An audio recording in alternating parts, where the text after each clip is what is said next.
Free socks. The thoughts, opinions, and most importantly the perspectives expressed in this show are solely those of the participants including all guests, and do not reflect the opinions or practices of More Heights Media and or any of its production or advertising partners. Furthermore, More Heights Media does not endorse or condone all topics discussed during this broadcast. This show is purely for entertainment.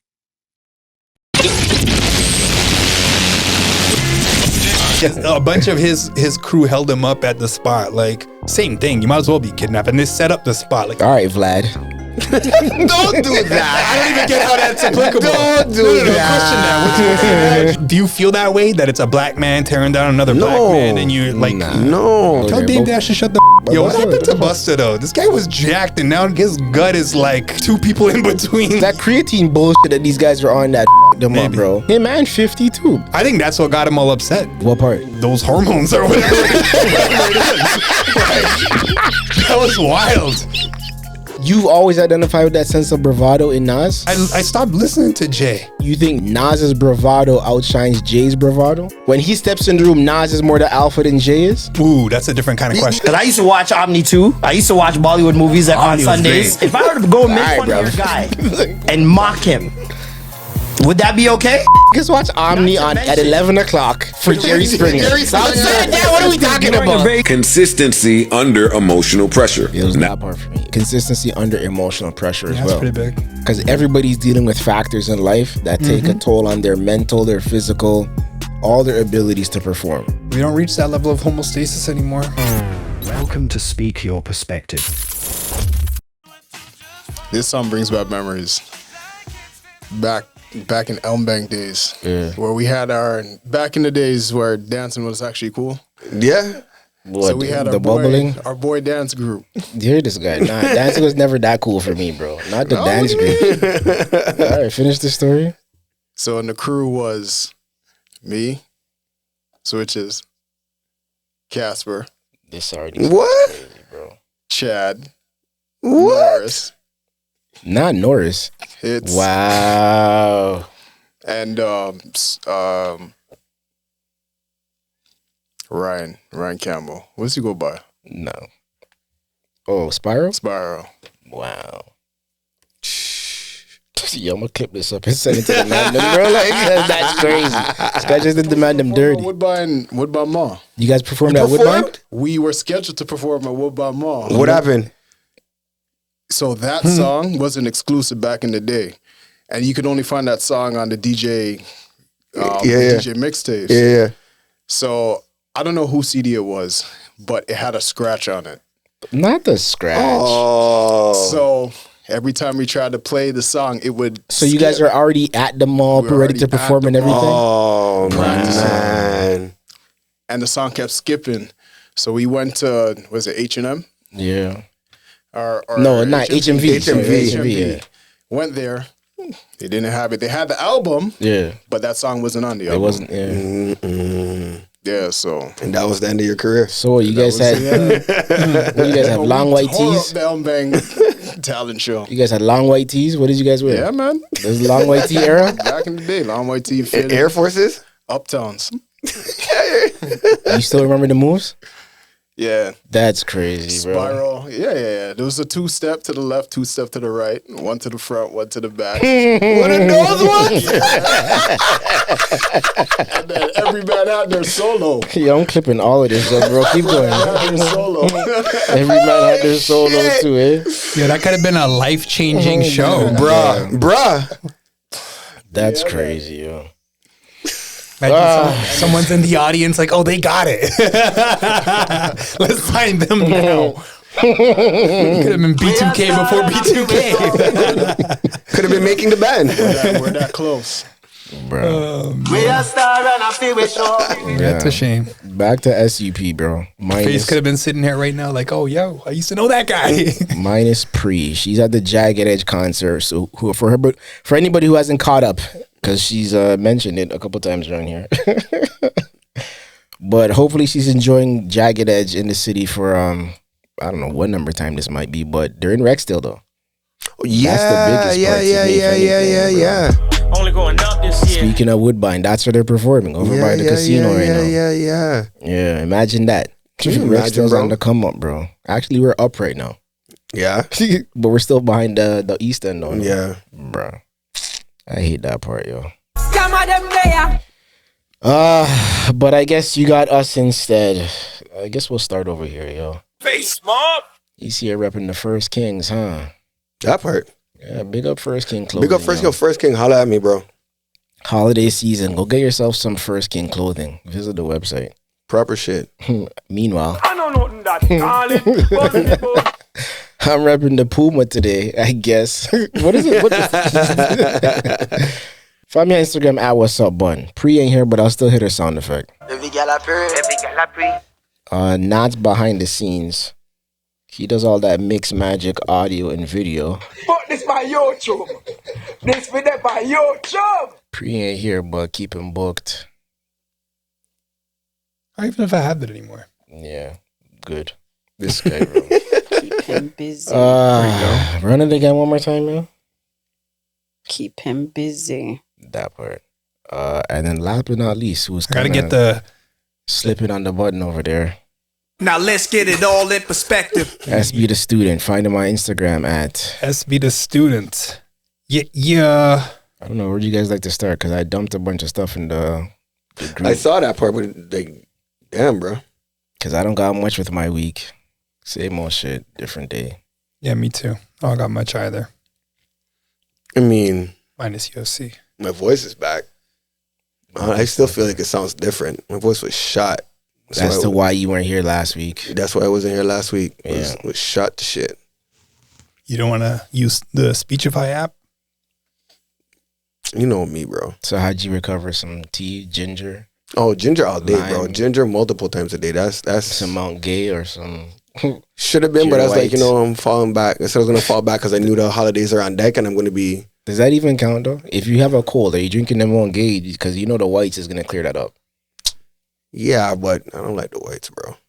Not even if you have a cold? I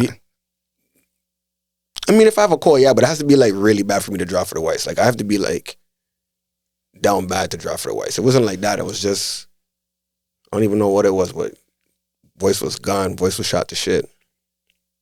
I guess it was the flu, but because of work, you have to talk so much that it was just too much stress. And yeah, I went to work and came home. Voice was gone. Oh, not you're going for the gay? Not like that. I was gonna say, bro, like, why you have to like dress it up like that, bro? Because Not like that, I ain't even got it in my house, bro. Yo, listen, big up Mount Gay. That's what I'm saying. I don't got whites in my One of the house. You ain't smoothest got rums. whites in your I house? don't got whites in my house. I had whites. The funny thing is, I remember I had whites in my house for like, I'm like, let me make sure I have some whites just when the man them come true, because like, but I'm not drawing for the whites. What? Still El Dorado, though, is number one. But you have to be high up there, El Dorado. It can't be no 10-year El Dorado. Nah, 21. You know, I see, but there you go. It might as well be like blue, like blue label. Like if you're going for the top of top, but Listen to these alcoholics. I was gonna say, yeah, this is where you got nothing to say. Huh? You don't even know about no El I Dorado. don't drink liquor like that, man. I'm done. That's just art pieces to me. That's what I've discovered. Because more times I have a bunch of these bottles just to like look at. They're Yeah. just display bottles. Yeah, the experience is the art, bro. You stay there. You think so? What? I mean, I get what you're saying, but yo, I know people who will buy liquor just to buy liquor and have it.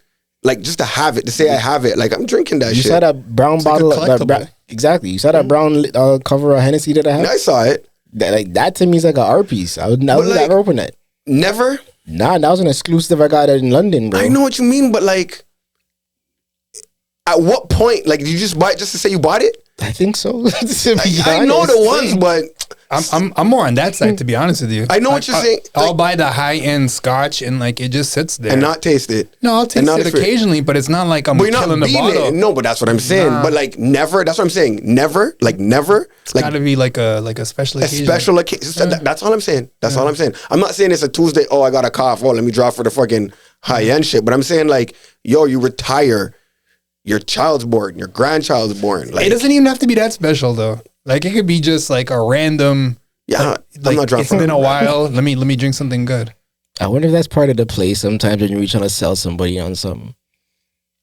Like you bring out the good liquor. Of course it is. Of course, that's What are a you talking flex. Bro. Yeah, You're bringing out the shit. You're not bringing out Bacardi. Okay, so I'll tell you a story. Just because I'm in this R&B mood, like this R&B vibe, but I'm unpacking because I don't know if you guys took it any of the phone call I made before you guys were like getting settled. No, that's why we were under freestyle. I called one of the man them and I was like, yo, a couple weeks ago when I was telling that story about somebody who lied on pussy, I like unpacked that with him. I'm like, yo, this is who it was and this is how I booked it. Because it was a full circle moment that came back like 15 years later.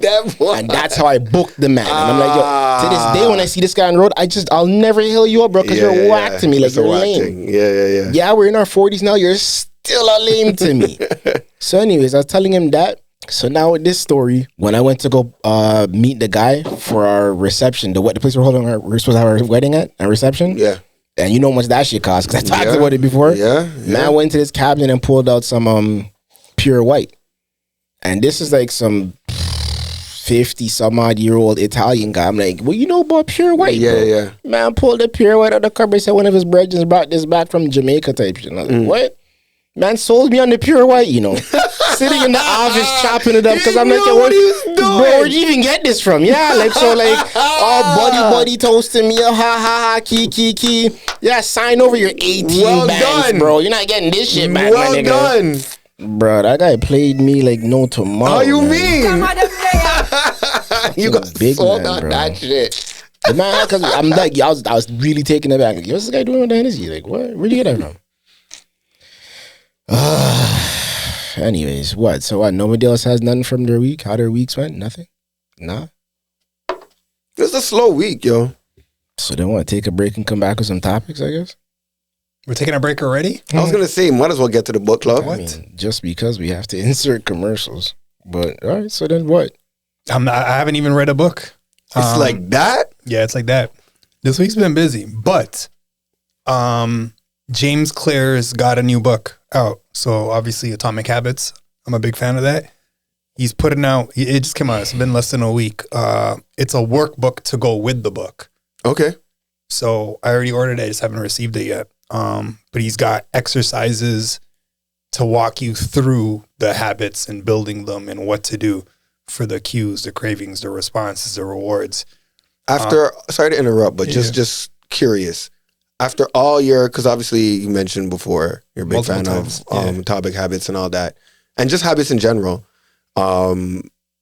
Is there still, like, now that you're getting the workbook and you're expecting or hoping to work through potential habits, is there still a habit that you're trying to work through that, like, still haven't cracked it? Like, it's still 100%. A problem? Yeah? Is it multiple or is it just one, like, that's always plaguing you? I'd say multiple. Okay. Yeah. Like, after a while, there's certain ones that I just give up on. I'm like, this isn't happening. Yeah, eh? Yeah. You give up entirely or like, let me just regroup at another? The biggest issue that I have for life, pretty much, has been with sleep. That's like the biggest challenge for me. What do you want it to look like? If you could control it, what would you have it look like? Sleep on time, bro. And what's on time? Like just a regular routine. 10 o'clock. If that'd be crazy. I just don't think I don't think it's realistic. They say successful people sleep from 10 to 5. Yeah. 10 to 5. I heard that time. That's the most, like, that's the best balance that you're going to get, that 10 to 5. And like pushing it on like a, whatever, you're going to want to stay up to watch something on TV occasionally. Yeah. So 11, but from 11 to 5, that's the window of time that you should be sleeping. Yeah, that's what I heard. Yeah, that's what we've all heard, right? But like in today's day and age with phones and media and all that stuff, I don't know how realistic that is anymore. Especially for our generation. That might have been something for the older people, you know what I mean? So even if I was in bed by like 12:30, I'd be happy. Holy shit, bro! Really? 12:30 is kind of crazy. I feel like you can figure that out on some nights. Yeah, but you could. I do figure it out on some nights. But I'm saying if that could be a routine, like I could consistently always be sleeping by then, that'd be freaking amazing. And there's times where like I could even be in bed, but I'm wide awake. So it's just there's too much with it. But yeah, that's one that slips me. But needless to say, New Year's resolutions, all that stuff. This is a good one to get. And I feel like he's going to be on a little bit of a tour. Or a press run. Now's the best time. Like you mentioned, resolutions. Just coming Definitely ideal time. You guys are familiar with Huberman as well, right? Huberman's podcast. I think he's in like the top 10 for 2025. He's going to be interviewing on that. So that's going to be a good one too. Yeah. So you're tuning in? Yeah. I mean, that's my most tuned in podcast. via Spotify wrap up. Shout out Corey. That's funny. That shit's been written on the board that entire time too. I gotta figure that shit out. The Be Vulnerable one? Nah. I'm joking. It was like that kind of week. Man, I gotta pick my face up off the floor. Cause sometimes this weed ain't enough. When it kicks in, right? Is that a good thing? Like when you just admit it to that? Like, are we like in tune for something or like? That's just it. It can go so many different ways. Like, we got to be consistent with it, man. At the same time, it's like there's things that are on my mind that I've been wanting to unpack, but it's like I don't even know. Oh, so it was the Be Vulnerable thing. We can edit. This guy's pretty good still. I'm slick enough to twist your line, send them back at you. Well done, sir. Well done, sir. When you take a break, you'll come back, you'll run a playlist and let we go. Is this guy gonna make it back? Nah, because then I could either play this Joe Budden shit where he's talking about it exactly that, which it goes hand in hand, or it can actually unpack the shit that. Well, actually, we'll just play the Joe Budden clip. We're not gonna have a vote. I think we should have a vote. I say we go with the unpacking. Where are you at? Just based off of what you said, I thrown this in the group, and it was also a suggestion for us, something for us to talk about. I hate every time there's any type of reference to this guy, but yeah, there was a clip that Joe Budden's had played on his show. I believe it was submitted by some producer in California, and he's reading it. But each one of you guys got a chance to take a look at it where you've already seen it before? No. Not you saw it already? Yeah. All right, well, listen to all of this. Most musicians don't fail because they're bad. They fail because their nervous system can't survive the industry. He said the biggest myth in music is that success depends on exposure. No, he said, it depends on whether your body can handle being unseen longer than you expected. The ability to create when numbers drop, to write when no one cares, to perform after rejection number 47. Or 447. Yeah, 4,047.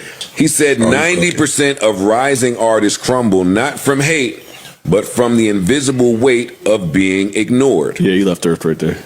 He revealed the real industry filter. Consistency under emotional pressure. Not talent, not looks, not luck. Just the ability to keep creating without collapsing into comparison, self-doubt, or the terror of being, quote unquote, too late. Most artists don't lose their dream, he said. They lose their self-trust. He ended with a line that felt like a punch. Your biggest enemy isn't the industry. It's the version of you that believes you're running out of time. He is smoking, yeah. Because that belief kills more careers than bad marketing or missed opportunities. And every musician in the room suddenly exhaled like someone finally named the monster under the stage. It was the time part. And I knew that was hit home with you. It was the time part. It was the time part. It was the time motherfucking part, bro. You got to start following Gary Vee.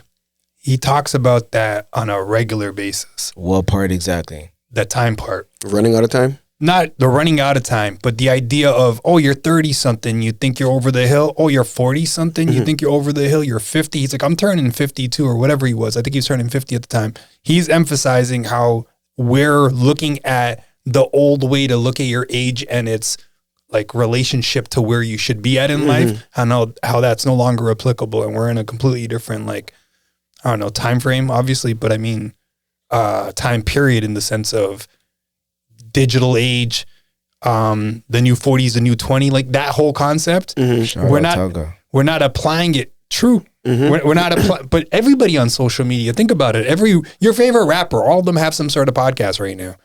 Basically. And I even transition from music to podcasting. And then if you podcasting is just giving us the story that led up to the song that they made in '94 when we all started going crazy. Basically, yeah. Fuck, why am I still following your story, bro? Fuck out of here. But tired of you guys. Not just that though, but I'm also looking at it like, look at everybody that's I don't know, 16, 17, 18, 19, 20. They got podcasts going through the roof, so these guys should almost kind of feel old getting into this lane. They're streaming. They're not podcasts. They're streaming. They're podcasting too. I mean, they're doing everything. W's in the chat. W's in the chat. My point being, Gary Vee emphasizes that a lot too. Yeah.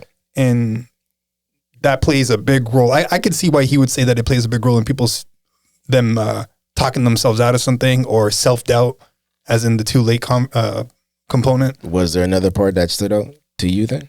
I mean, it's just the overall. I mean, and I think like we're just talking about it in general, like so much of quote unquote relevance is tied to youth. And I think that's where a lot of people like find that battle, like, oh my goodness, like I'm up against the clock, 30, turning, and always that decade milestone. I'm turning 30, I'm turning 40, I'm turning 50. You said a lot in there though, right? When no one cares, that's a big one. Well, and that's the thing too. Like, what is the motivation though? Like, I think like that's like, is it fame? It's the clout. It's the relevance, and it's that's the familiarity. Familiarity. Yeah.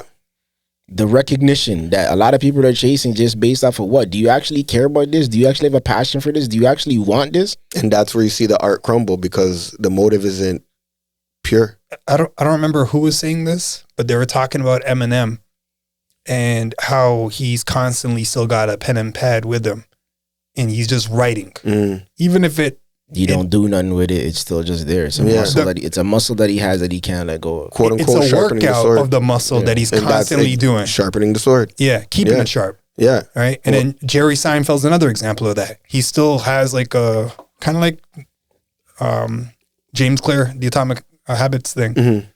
Do whatever it is every day and have like a list of it. So he checks off every day that he wrote a joke, and he's been doing it since the 70s. Something crazy like that. There was a special that he had actually quite some time ago where he's got all his yellow papers like lined up right in front of him that he's been writing on.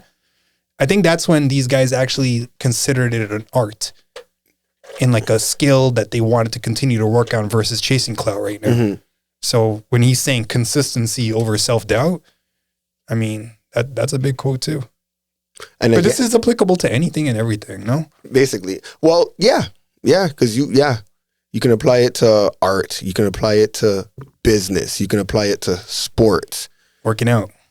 Anything. Like, then that's like going back to the reference you said, like exercising the muscle, making sure it's prepared, making sure it's in shape, making sure that it's ready to endure the battle, like the battle, not just a battle, but the battle, like the biggest stage of your life, whether it be World Series, whether it be American Idol, whether it be like whatever it is. Why not Canadian Idol? How do you provide yourself with the time to exercise the muscle? Be extremely disciplined and intentional. And I mean, that's a very simple way of saying it, but I think it requires those prerequisites. The hard part that I maybe wasn't addressed in that entire thing is that balance that some artists got to play where you have responsibilities. Like, I still got to go to work while I figure this other side of my shit out. So how long does it take before somebody recognizes me to then quote unquote put me on to where it's like I don't have to continue going to work type shit? Or is it just up to you, the individual, to continue putting in more work to be identified? I think ultimately it's like it's the advertising dollars and your contracts that you set up in the right way to fund your life. But people don't have time or don't know enough about the business to do it on their own. So how do you figure all of these things out in order to give yourself that time to just continue exercising your creative muscles? I think some sort of routine. And basically, but I think the mountain is like, let me do it for myself. And hey, hopefully someone along the way believes in what I've put forth thus far, and they jump on the bandwagon till we do it. I think when you say that, are you saying it like in an accountability partner type deal? No, not I mean, they would ultimately have to be accountable. Whether or not you're saying that might be what it needs to be. That's what most people probably should have. And that's what I'm saying. Like, you would have, like, they believe in it enough to be accountable. Because if you're not going to be accountable, then ultimately you don't care. You know what I mean? I think to have that level of discipline individually and on your own without a team is like next level. Do you think you have it then? You know what's funny? Part? That without the team, do you think you have enough to do it? And that level of accountability for yourself. Not same question to you. Right now, no. So check this out, right? It's funny enough because it ties into this perfectly. I don't know if you've heard, you know Penny Alexiak? Yeah. Olympic swimmer, one of the most decorated Canadian medalists, and definitely within her realm of swimming.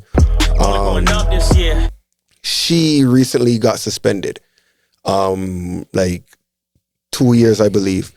She can't compete. She can't compete, and not only that, after the 2 years, not only can't she compete, there's a lot of but for what? Smoking weed? Because I know she likes to. No. It was something small. Like she didn't. So you're supposed to declare where you are, basically, to like the agency, like the swim bodies. I don't know what the swim bodies that I'm here and I'm available to get tested.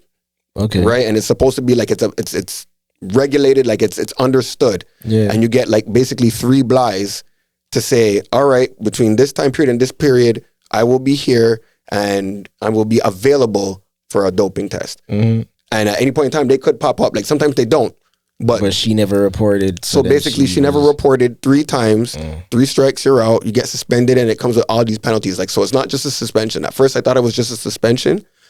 But because I was watching the interview, and she was saying not only is she suspended, but when the suspension is up, she can't train with like the professional team. Like she can't get her trainers. She can't swim with like the Canadian team. Like she can't do, like basically she's on her own.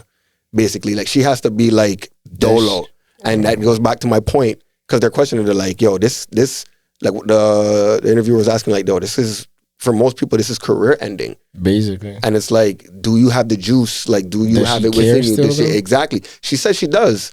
But again, we have it will be, we'll wait and see, because also she's out in LA, she's building her brand, she's doing a lot of that part, and it could be distracting. It could be like, is it what's more important?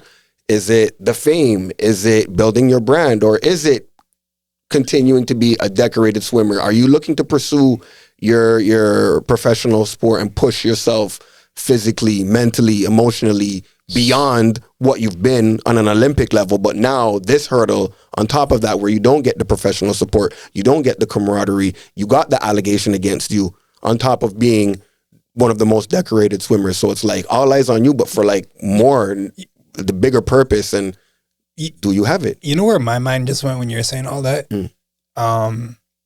I see that in like a sports kind of way, right? And I see how that could be mentally challenging, physically challenging, emotionally challenging, all that, right? But I'm looking at like, what if you're like a Colin Kaepernick? There you go. Right. And okay, so he was still waiting to get signed for the longest time. Yeah. And I don't even know what he's up to right now. But what happens in that world now? You know what I mean, though? Mm-hmm. So it's like, I'm still waiting for a team to sign me, to give me a contract. I'm ready to go. I'm still training every single day. Mm-hmm. And now no one gives a F about anything, about my movement, about what I did. Yeah.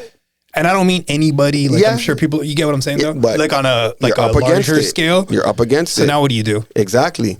And I just wanted to further answer your question.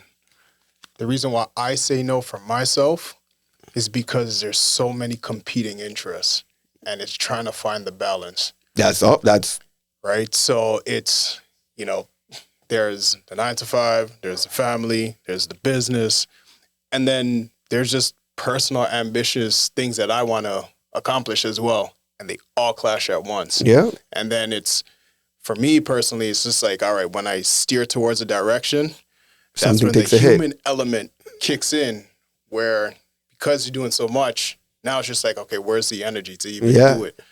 Right? So I think, to even further answer your question, is it possible? It is possible, but it really just comes down to prioritization. But the foundation to the prioritization really is, what's the purpose behind it? Why are you really doing it? Like, it's cliche, we hear it all the time. What's your why? What's your why? But really, what's your why? That part. Pre called me, but I don't know if I can call her back. Probably too late now, because she FaceTime, I guess. I don't know. Maybe she had something she wanted to tell us or something. But speaking of her though, one of the things you had said a while ago made me want to point out because it came up in a conversation her and I were having last week before we recorded, and then during the recording, a point was made where I sort of looked at her and I gave her the yo, you see that right there? But I was reminding her that yo, each one of us are somebody somewhere to somebody. You get what I mean? 100%. It's just a matter of time until the rest of the world knows that I'm a somebody to these somebodies. You get what I mean? Yep. Because there could be a teenager in the middle of California right now watching us on some like, yo, I aspire to be those guys. I want to do what those guys are doing. Those guys look cool to me. Yep. One day I want to do just that. And we would never know. Yep. Until we randomly run into them in Texas in March. Yep. Because we happen to be there for some reason. It's like, holy shit. Yeah. Like, big fans of you guys, yada, yada, yada. And Pre's already come to me on a couple of occasions and said people have like introduced themselves around like, hey Pre, I watched the show, yada, yada, yada. I was like, oh shit. Like, what? Yeah. Have you felt that way? Have you experienced that? Have I ever experienced that? Yeah. Nah, but hold on a second. Damn it. What were you asking me now? Has that happened to you? What happened to me? Oh, somebody run into me on some hey bun, like I watched the show type shit? No. Or just like, yo, I like what you're doing, or I enjoy what you're doing, or I want to do something like that, or something like just admiration to some extent. Doesn't have to be exactly like, oh, I seen you on SUP.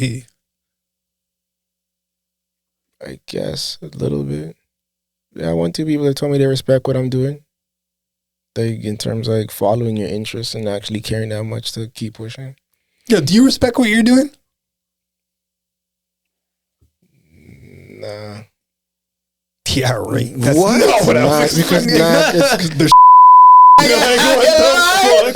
I lie, bro. What? Wow.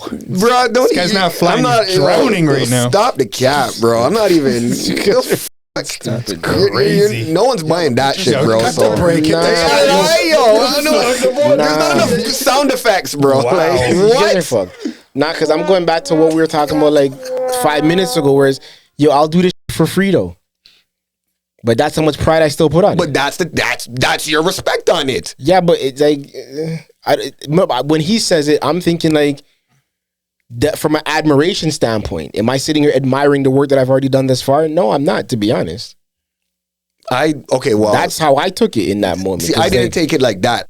Again, I never had that, for lack of a better word, like interest or confidence to like want to go on camera for, because I never cared for the attention. Like I never cared to be like the guy on the fucking camera. Yeah. Like everybody look at me, ha ha ha, like type shit. What did Corey say last week? Boy, have things changed. I was about to say, man, you're lying, man. Right. Stop lying. I don't know why you guys think this shit. Man. Yo, when did you ever see me? Because the sidebar conversations we have, it's even building this. The multiple times you've said, yo, who's doing what we're doing? Yeah, sure, we don't have the eyes, but who? Yeah, but when I say that, level, who's doing what we're doing? Nah, but from an independent standpoint is what I'm trying to suggest. It's not like we ain't got no like major label behind us type shit. If on an independent standpoint, like who the fuck is doing it? But that's the respect. I mean, I'm starting to see maybe one person that I might have some more questions about, but we can get to some of that later. Yeah, but that's the respect you're giving yourself, no? I just don't look at it like that. I really don't. Like when I'm by myself having my own thoughts in my moments, I don't look at it like that. For you guys, I guess I might fucking do it to like pump up everybody's like confidence and chest and shit a little, but in this moment when he asked me that, I don't feel that way when I'm at home by myself. And it's funny because now like it's almost full circle, but that's almost what it has to be. Cause it's like you can have somebody that's getting a one eye on them, and that one eye happens to buck up with them and be like, oh, like what you're doing and respect this. Like I always check you out, da da da da. And that person be like, in their mind, they're eating it up like, yeah, you're supposed to. Yeah, this is what's supposed to happen. Yeah, that shine, I'm about this, whatever. I still don't want anybody to say that shit. I know I say it, but I'm trying to suggest that we're like friendly human beings, but in the real life, it's like, what? Am I prepared to have somebody coming to me on something like, hey, I watch the show? Well, all right, it's kind of weird. People are going to be speaking their perspective, bro. What are you thinking over here? I'm just listening right now. Yeah, I ain't there yet, yo. What does that mean you're not there yet? Like from what standpoint? like anxiety is gonna kick in and you're gonna be your introvert self, or like you just don't want to talk to anybody, or like you're like what does that mean? You gotta catch me in the right space. And going back to what I was talking about, was that last week or the week before, when I was like, I went out the other day, but it was last week because I said to Pre, and then she was like, how come you ever brought that shit up? Because I'd gone out on the Saturday night, and there was one thing in there that was Pre-ing me heavy, bro, like heavy.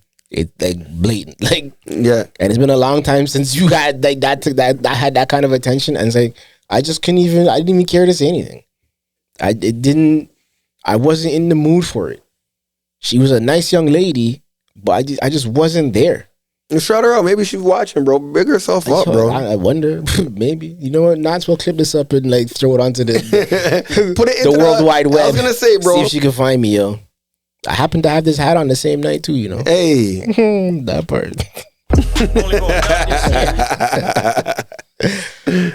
Wanted to cut that entire thing out of here, though. Your love can be so man. SB, where you out with the love shit? Talk about that for a little bit. Ooh, you gotta be more specific. That could be interpreted so. Right? Go on, SB. Go on. You're not ready for a relationship yet? I'm closer to it now. I'd hope so. Yeah. I'm more aware of my baggage and like the issues that I have that I don't want to deal with. Like the reminders?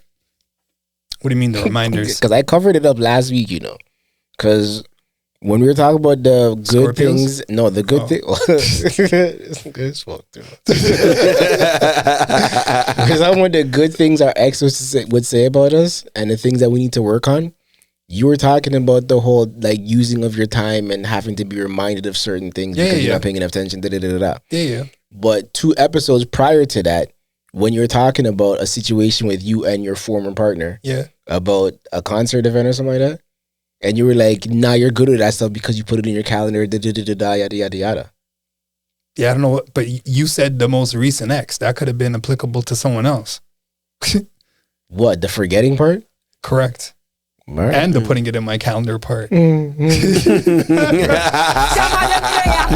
could say this guy. I knew you would wear that gladly. Like, yeah. It's not. It's more like, bro, all right. It's more that. This guy is nuts, bro. Find him on Instagram at SB the Student. Speaking of brown boys, though, we want to go to that Marlon Palmer shit then next? Yo, because Bree had told me that's flooding her timeline. I want to know whose timeline is 50 Cent not flooding with all this Diddy stuff. Everybody and their mom is talking about this. I'm surprised the Diddy stuff has still had this much traction. I'm not mad at it, but because I almost want to go back and watch it again, to be honest. Number 1 in like 45 or 50 different countries. That's crazy. That's wild. That's crazy. That's wild, bro. Not to mention Netflix just bought out oh my God, Warner Brothers? Did it actually happen or was just some bullshit? It's done. It's done. Is it done? Yeah. So Paramount got nothing to say?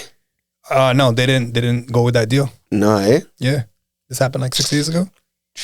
Yo, so now it's gonna like white men pushing around money, bro. Oh, let's go back to 50. Nothing more makes sense. Please bring it back to 50, yo. He's killing it. Yeah, killing it. I'm happy for that guy still. I'm not mad at him, bro. Like I don't, cause like there's a fraction of the population that's trying to demonize him and they're trying to tear down a black man and why would you do this, kick a man when he's down and that narrative. Pause there for a second. Let me ask you guys that.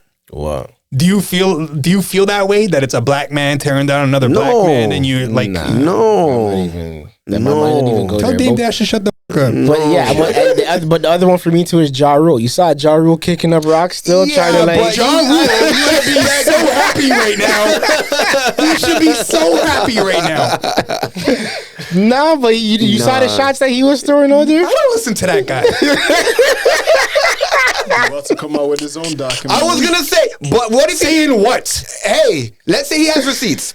Let's just hypothetically. I don't 20 plus years. Where's your receipts, bro? Hey, but look at Diddy. He wrote quite the wave, bro. I remember Ja Rule talking all tough and stuff in past interviews, like, you know who the fuck I am. All this shit. Shut the fuck up. Clip it up. It's crazy to me. Like there should be a time limit where that role expires. Like you can't continue to be that guy when the beef is still fresh, bro, for the both of them. No, it's not. They're not. No, clearly it it's is. just ongoing. Look at it before he passed. Gotti, R.I.P. He was on that same type of time, bro. Anybody when they like, there's no love for the other side when it comes to murdering G-Unit. No, but like it's like accept your loss. Like accept your narrative has been like denounced multiple times, but multiple decades at this point. I don't think, it's like you got nothing else to talk about. I hear you. But I don't think he's looking at it from a standpoint. You know what I mean? Yeah, put out some music for real though. Yeah, he's on tour. He's still on tour. But not put out exactly. Yeah. Like, would you rather put out music or would you rather be on tour? Let's be serious.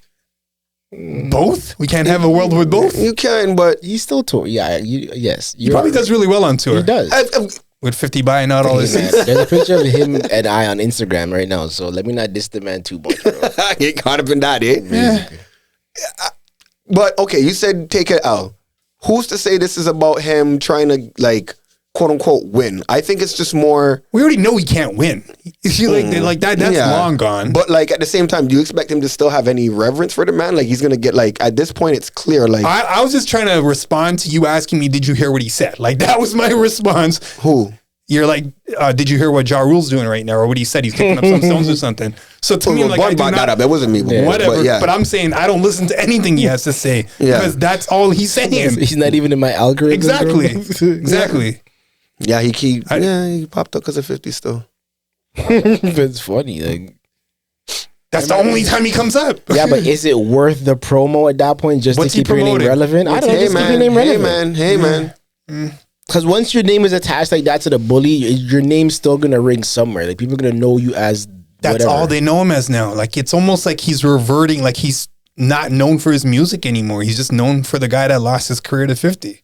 Yeah, like 50 was just be like that though. Like that. Though. So you think Nas and Jay are still beefing internally? No, they're not. No, but they squashed it though. Did they though?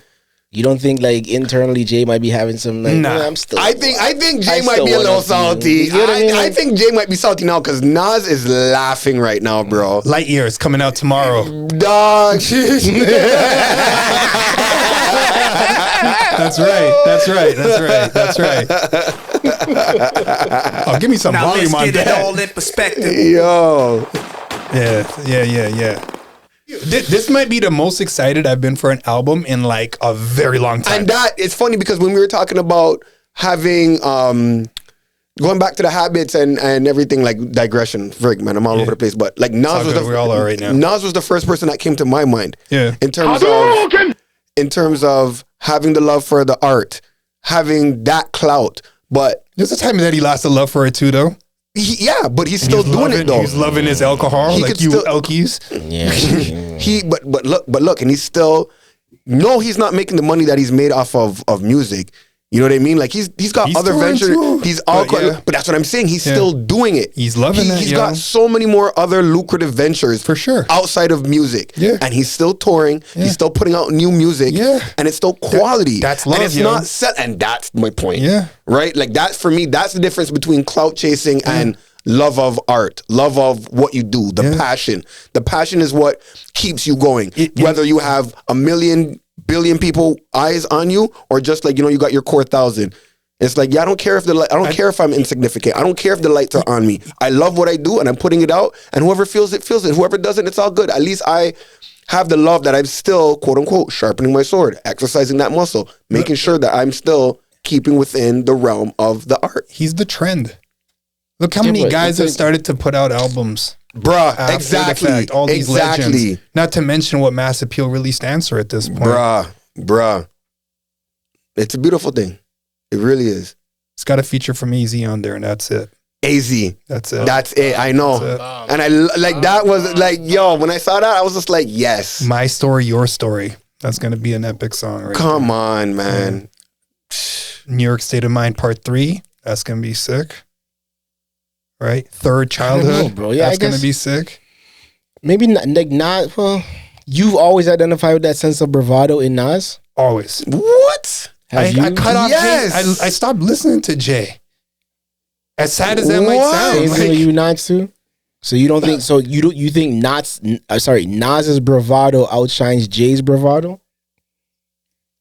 Yes. You think Nas's ego, his like when when he steps in the room, Nas is more the alpha than Jay is? Ooh, that's a different kind of question. I don't think so. No, I don't think so. No, but they have shown that when they flex, Nas has the bigger flex. At the end of the day, people talk about him more after the fact. Like I remember Snoop was talking about him at some party that he had that Nas just came dressed to the T, like just killed it. He's got everybody there. So other people talk about him more. But I think when Jay's in a room, his aura is more like But louder. you know what? Another thing though, I think you get what I'm saying? I think Jay does it to be loud. I think Jay does what? It's when I'm in the room, notice me. Like I think so. But it's his style too, yo. But there's nothing wrong with it. Yeah. But I feel like it's more intentional with Jay than it is with Nas. I feel like Nas does it because he believes he's fly. He's like, I am that guy. Yeah. And I'm not trying to flex on you. Yeah. I'm just doing me. When the cameras are off, let's see who's who. Like when he says that whole line. Yeah. But I've also heard of Jay like working the room, like going to introduce himself to everybody, and he says that his name is Sean. I've heard that about Beyonce. I've never heard that about Jay-Z. Both of them do it. Yeah. I have heard that about it, Jay-Z. I can't say I've heard that about Nas, but I'm not gonna say that. Like, you've heard that about Jay-Z? I have. That's amazing. If he does that, that's amazing.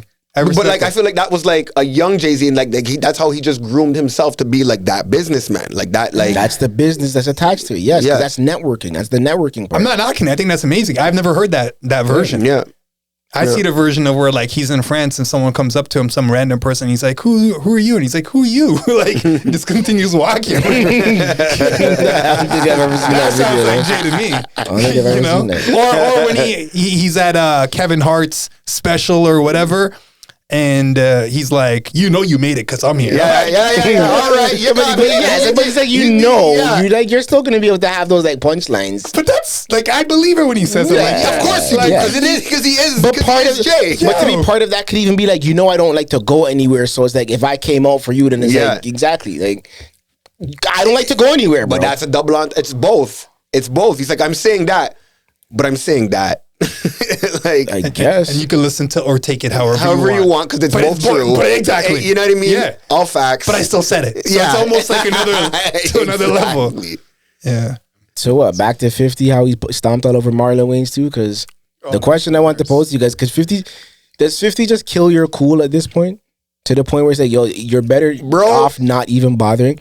Because the one person I think that actually used this and gained some traction was Rick Ross. At one point, But where SB might argue that Rick Ross is a nerd to him now after 50 destroyed him. Was it after 50? He still was all right when he stopped talking about 50 and he was just focusing on the music. He had a nice run for a bit. Yeah. Then when he started getting into the 50 algorithm again, it just became lame because we saw what you're doing and you would admit it yourself. So it's like, wow, you got nothing else going for you. Even though Wingstop is like killing it. Like, that's what I'm saying. Yeah, bro. Wingstop is doing it. He's probably making I don't know what his exact connection to it is. Yeah, Wingstop's killing it. Man. But that's what I'm saying. So he 50 didn't kill Rick Ross. I would say Rick Ross is probably the best person that has survived. 100%. Like, you know what I mean? Yeah. And technically you could argue Ja Rule, but like, it's like, you can't. Sorry? Yeah, you can't argue. No, you can't. Ja Rule's doing all right. I could say Ja Rule's probably. He's doing all right, but he didn't survive. No, fair enough. Fair enough. You could say Cam. You could say Fat Joe. You could say Jada. Yeah. Can't say Ja Rule. Yeah, no. Come on. Thank you. But like at the same time though, they've squashed and they're good now. Yeah. Like, and that's the difference. Like Fat Joe, Jada, Cam. They're smart. I don't think Jada needed to. I don't think 50, nah. And even. I guess not. And I think he wasn't really going after them like that though. No.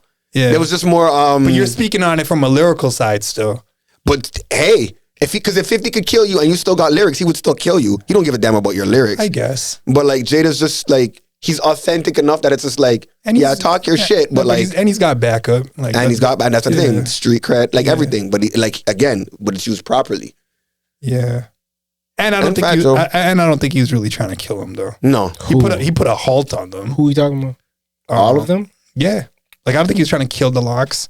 Mm-mm. And that wasn't even Jada. That was more Styles P when he called him up on that on that But phone. 50 even said, out of all the beefs he's ever encountered, the ones that he respect the most were the locks. Like, he didn't want to have to fuck with the locks like that because he knew them niggas was real. Yeah. They were like about it like that. Yeah, I don't think they were about it like that. Like Terror Squad was about it like that. No, they found out that Terror Squad was about it like that. They didn't He knew know that before. They didn't know. Nah, DJ Who Kid got kidnapped way before. What are you talking about? They found out, bro. Joe he knew about Jada and them before, and they knew. Yeah, he knew about Joe, but he didn't know it was like that. Like that. Even Yayo said it on Vlad. He was like, "Yo, man, those Bronx." I think they knew it was like that. It was more Sheik out of all of them because Sheik don't need to be in the rap game, eh? Yeah, Sheik has enough cred on the streets to be living off the streets. Styles was in it, and he was the one that was banging. Jada just like came up with those guys at a later age. Like Jada was okay at home. Them niggas was in the streets. Yeah. So it's more Sheik and Styles than Jada. I would still pick Terror Squad over Locks or D Block. This guy's dissing D Block. I'm not dissing them. I'm just saying.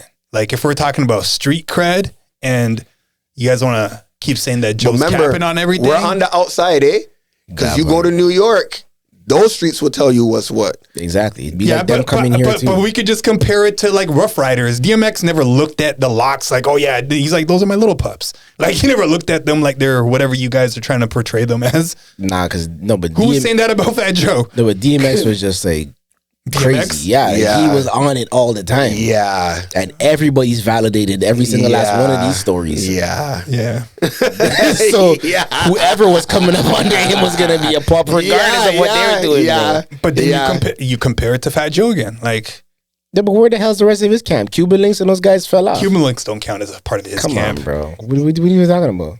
I don't know. Like, they've fallen off so long ago. Yeah, I mean, rest in peace, Pun. Who else is there that you could even Cool and Dre? Remy? Like, those guys.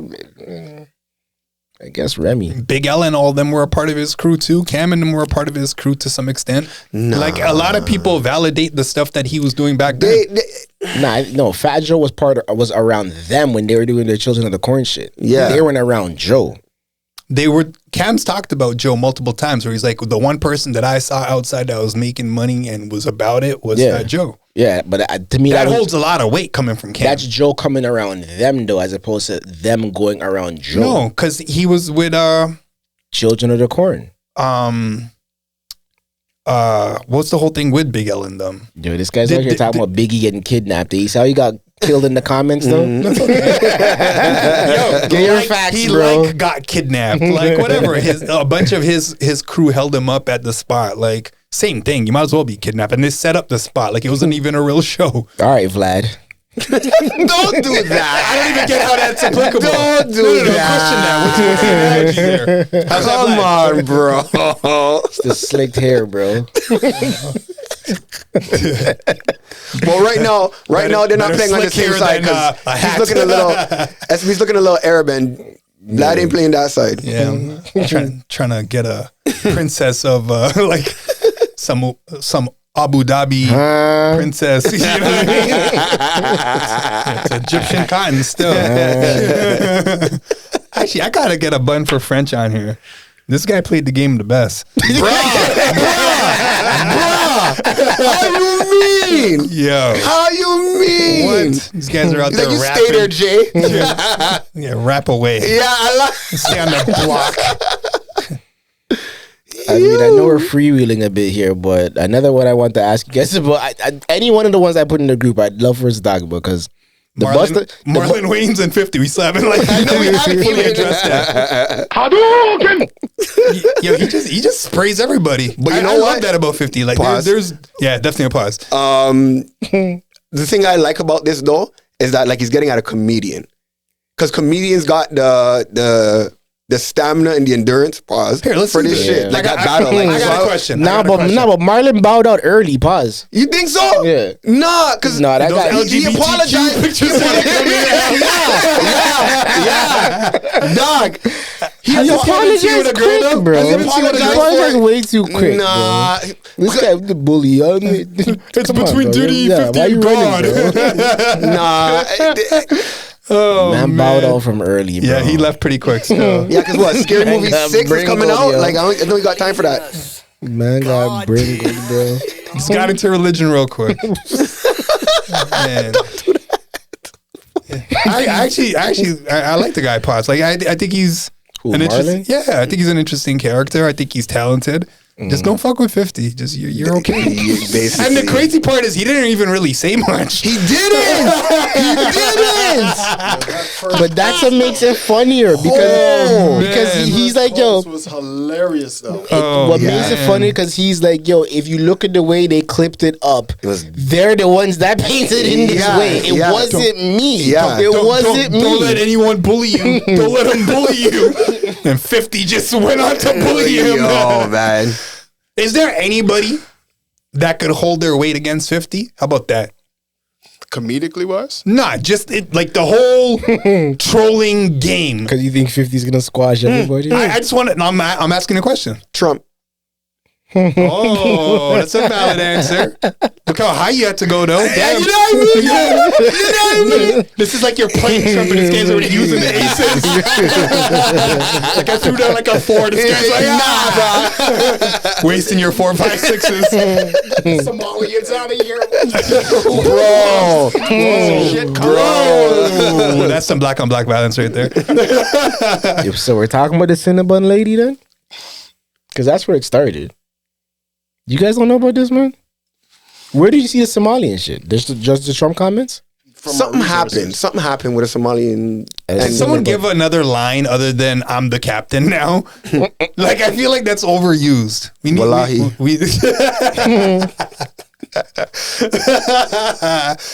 That's a classic. We still got to get back to this Marlon thing too. Right? I'm legit with the question though. Okay, so you say Trump? Like, how about in the hip hop game? Is there anyone in hip hop that could be like, yo? I just know one person that shut him up. Dre? That shut up 50. Dre? Master P. When? I don't remember. When the Kanye West thing was going on, when it was Curtis versus the third album, they were both releasing at the same time.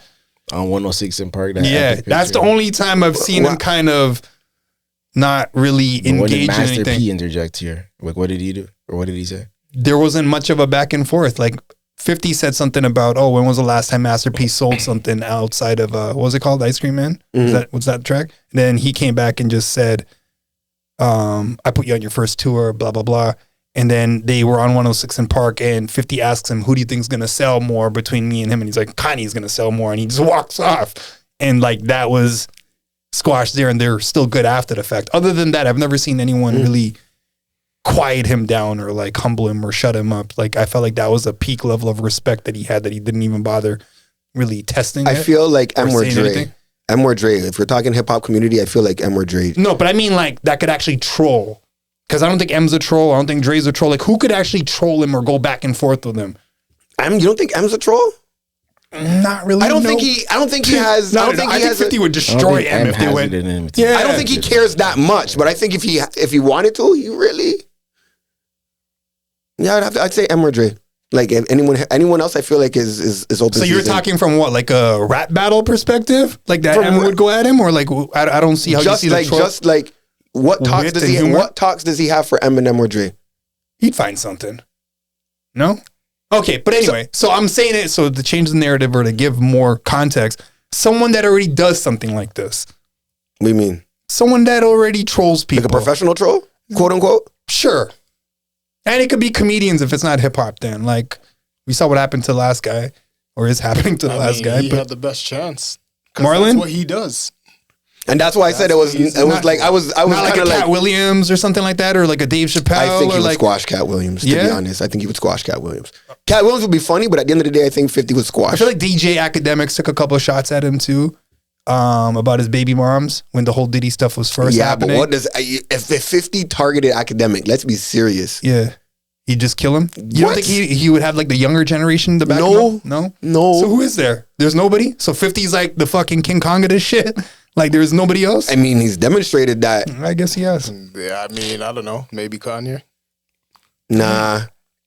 Because Kanye probably wouldn't stop. I knew it was a rap. I knew it was a rap when the young thing that I was messing with before told me that if there's one celebrity that she would fuck with, and a lot of her friends on that generation would fuck with, it's 50. Yeah.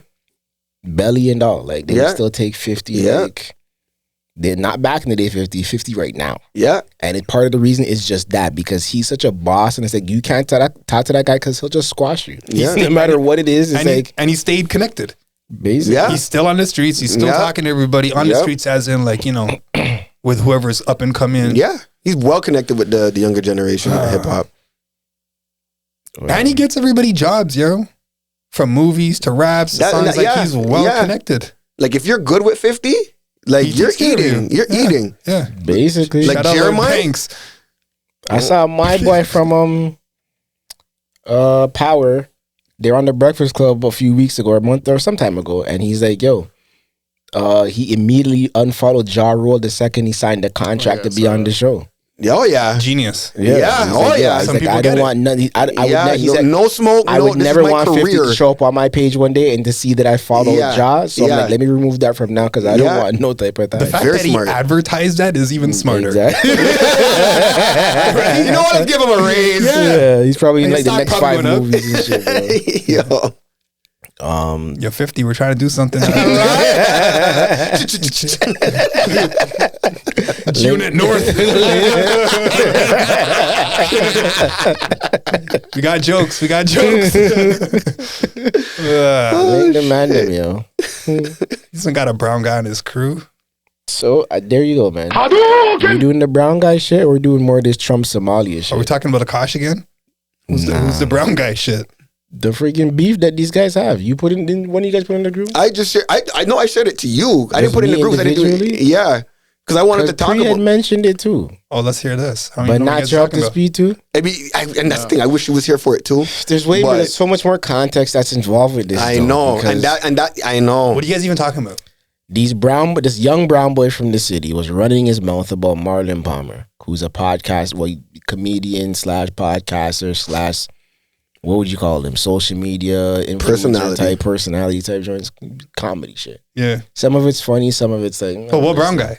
Like who's he? He's like a younger kid. Like he's a comedian too? Nah, just a random. Exactly. Just some young kids I think are streaming or next topic. Have a podcast. Exactly. But it's like it's big news across the city because these young boys are basically on some like Marlon ain't shit. They're the ones that made the Toronto man slang popular. Yeah. I brushed that whole. I was just more looking at the whole conversation. I know Marlon's not his homie, so not to probably defend it, but I get it. Yeah, he's been on social media from 19 how long, and him and Femi and those guys are probably the ones that were the first ones like online doing it. So fine, ratings to you guys for putting it on the stage. So if you guys want credit for it, then whatever, take it. But if you were outside from before, because man's been outside. Exactly. But now these young kids, we're basically shitting all over them on something like, why are these old men hating? And these guys are going on different platforms now, having this back and forth exchange about it. So then finally, Marlon addresses it on his show again, I think for like the second or third time now. And then that's the clip that he had sent me. I'll play it. But funny enough, Priya had mentioned it to me too and said that, yeah, it's in her algorithm on TikTok. This guy's just saying full govies today, eh? Well, I know. My bad. Same thing. Try to say. Thanks, Ryan. You're from Toronto. You're from Toronto. So, I'm not I can't believe telling I'm doing this you right now, guys but not I'm to gonna play speak this. like. And I don't know if it was because he mentioned the Indian part. That's what and that's why I was just like, and I wish because we have an Indian in the room, but Pri ain't here. But we'll get it. I'm not telling you guys not to speak like you're from Toronto. You're from Toronto. Of course, speak like you're from Toronto. But like you said, they're doing it cringe, right?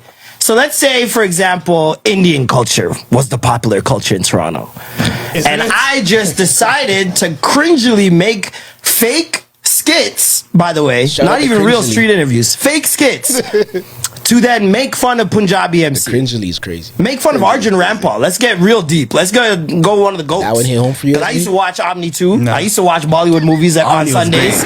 Let me pull that to then make fun of Punjabi MC. Make fun of Arjun Rampal. Let's get real deep. Let's go one of the GOATs. Because I used to watch Omni too. I used to watch Bollywood movies on Sundays. Arjun Rampal's the man. That's their guy. They watched Omni. If I were to go and make fun of your guy and mock him, would that be okay? I don't think so. Niggas watch Omni at 11 o'clock for Jerry Springer. What are we talking about? That's how you know man don't even know certain purposely obtuse. They are. But why are we acting like Indian people and black people have a great relationship in this city? This podcast. Talk about it. It may be great on your side, but from our standpoint, we get called nigger. We get followed in stores unjustly. We get pointed out in places where we shouldn't be pointed out. And we get talked about very disparagingly. Not to mention, we're not even allowed to your homes as kids. Ooh. Tons of Indian friends. I hold nothing against them. The house is full right now, you know. I hold nothing against them, but I was not allowed at their homes. Yeah. Hold on. Pause this for a second. We're only 90 seconds, and there's no other 90 left. So. No, but like, I can't relate to a lot of it. Right. Maybe I'm an anomaly. I don't know. Like, I could understand some Rex Still shit. That's a part of it, but like even within Rex Still, I'm not the same as everybody else, if that makes sense. Like I feel like but your family would also have to be just as accepting, just as cool, just as like open arms for the rest of the community. But they are.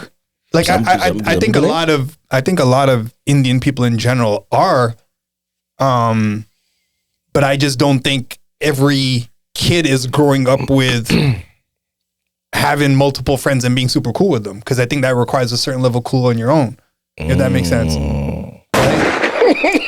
That was a bar. And then, especially coming from SB, because you get what I'm saying. Yeah, I know exactly what you're saying. I know exactly what you're saying. Like if we even go back to like,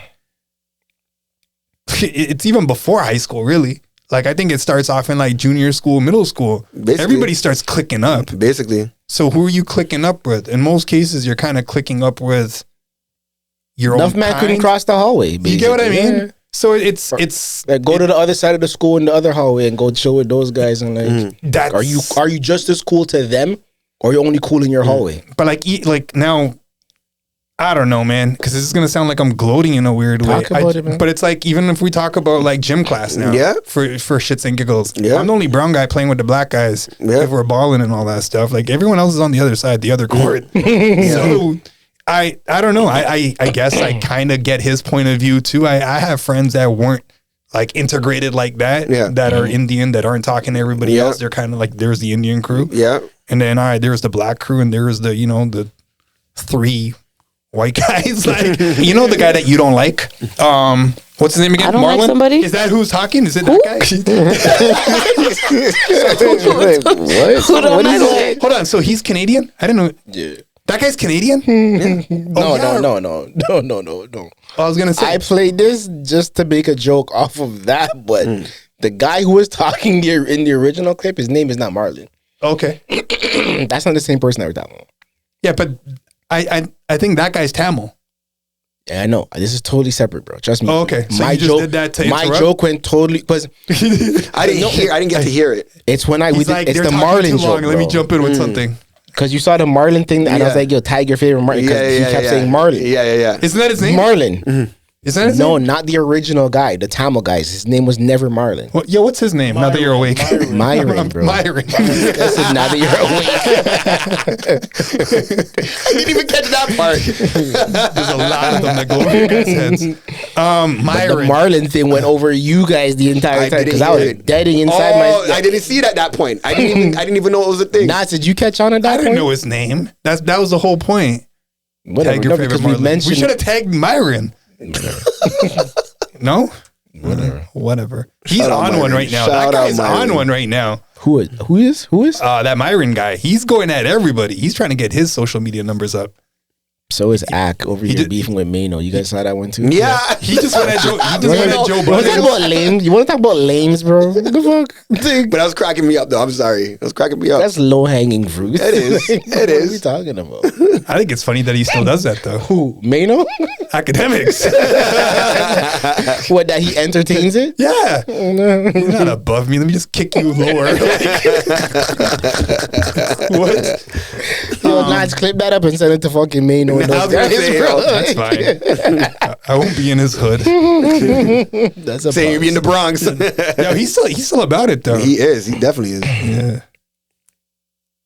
he grabbed some guy by his throat. The last video that I saw. That's a pause, but you know what I mean. Oh man, bro. I mean, I can hit the Hadouken. Yeah, you might as well. We can go back to the Cinnabon girl, the Trump Somali. Oh, I thought we were gonna go to 50. Did you guys see? Did you see the Eddie Murphy clip? I did. That shit was funny. That shit was funny. Eddie Murphy could be talking about. Huh?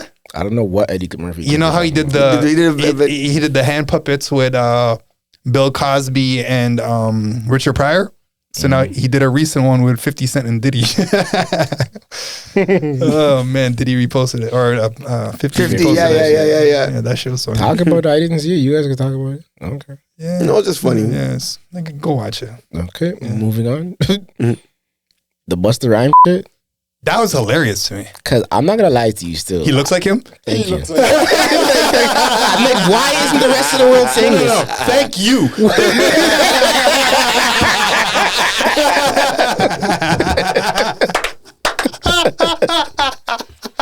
I'm like, yo, Busta, why are you so mad?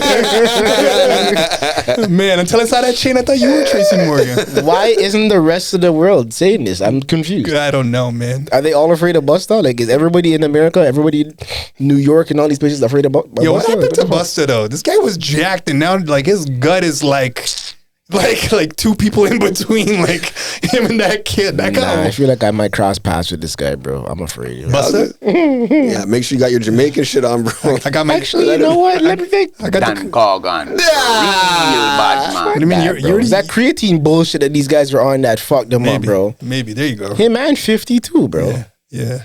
50 still figuring it out, but these guys all look warped. Like, what happened to you guys? Yeah, they need to get on that vegan diet you're on. Exactly. They need to do something. Yeah. That was wild. I think that's what got him all upset. What part? To like those hormones or whatever. That was wild. I've never seen him so mad. Man said he has an imbalance, yo. Something was up. Yo, I'm not gonna lie, still. I'm not gonna lie. I know I went to the man that used to like juice up on some bullshit back in the all that creatine garbage, bro. And them man they stay like that more times, bro. Holy shit! Some wild boys, yo. He sounded like a cranky old guy. Nah, but you knew the guy was messing with him. The thing is, maybe he wants the clout now. Are you gonna say that? Like, Busta? He did not do that for the clout. No, we're not doing that. I'm not doing that. He didn't do that for the clout. This guy, wasn't he saying that Diddy made all this stuff up about himself? Like, when it first came out? Diddy has he could do it. I think he's enough of like a Victor Newman type superstar to do it.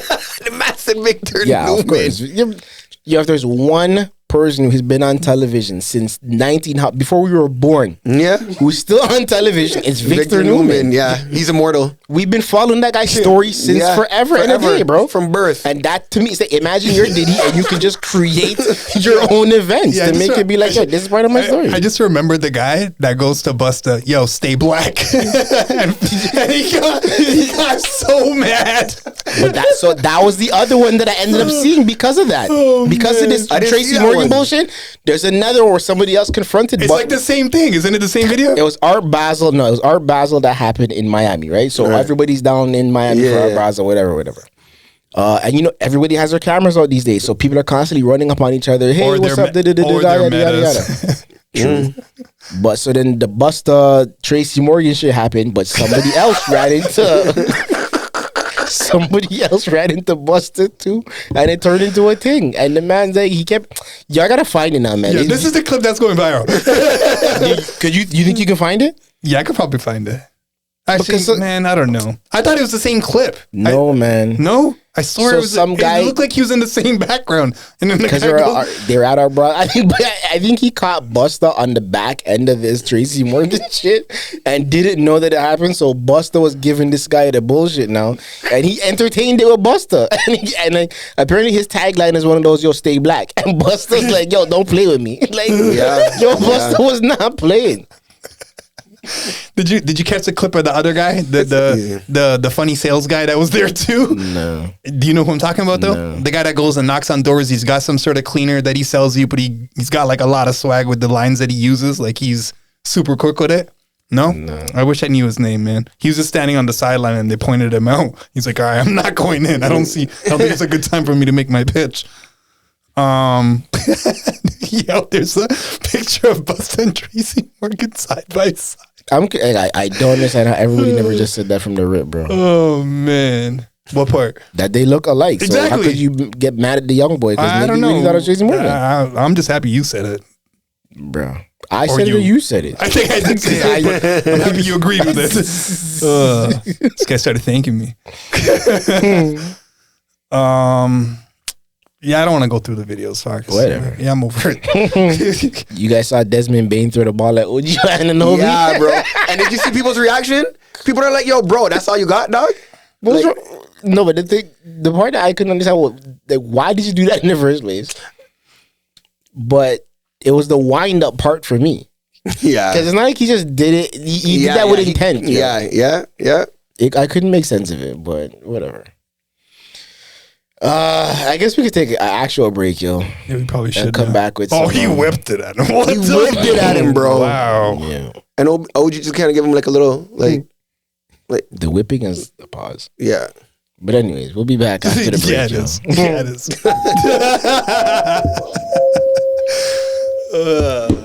Like, share, comment, and subscribe. New episodes weekly. Stay in the know with Speak Your Perspective.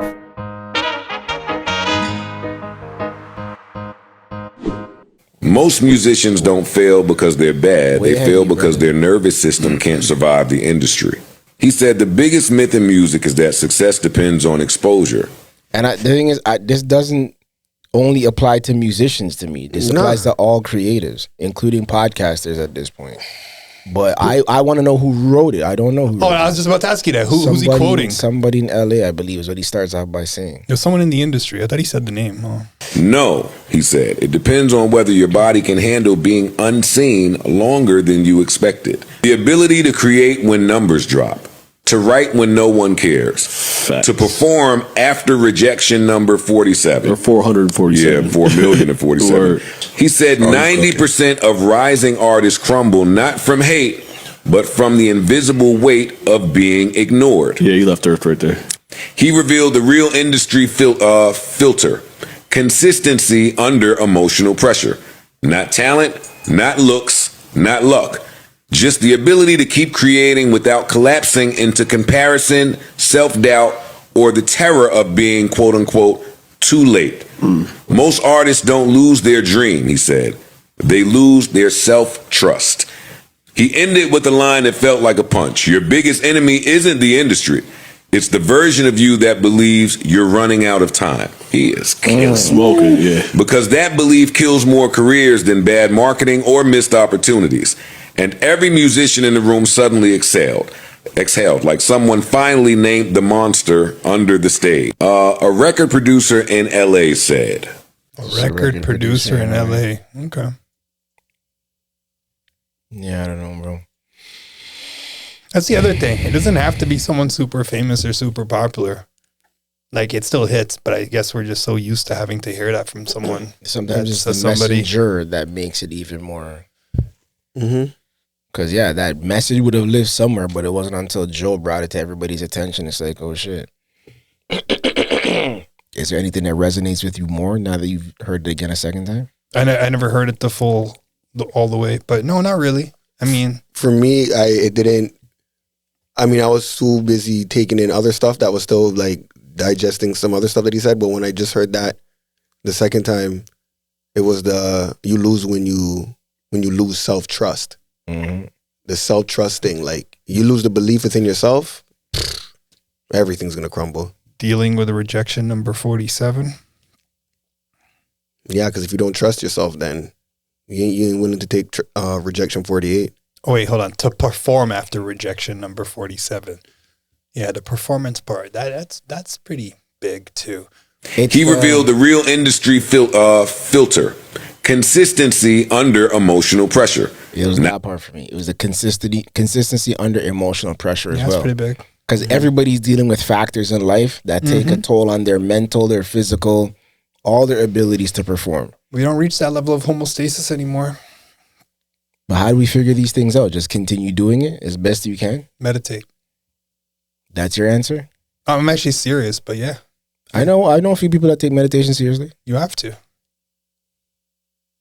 But you don't close your eyes on some meditation shit. Would you consider you taking your 10 minutes in the garage before you go inside your meditation period? Puff, puff, pass.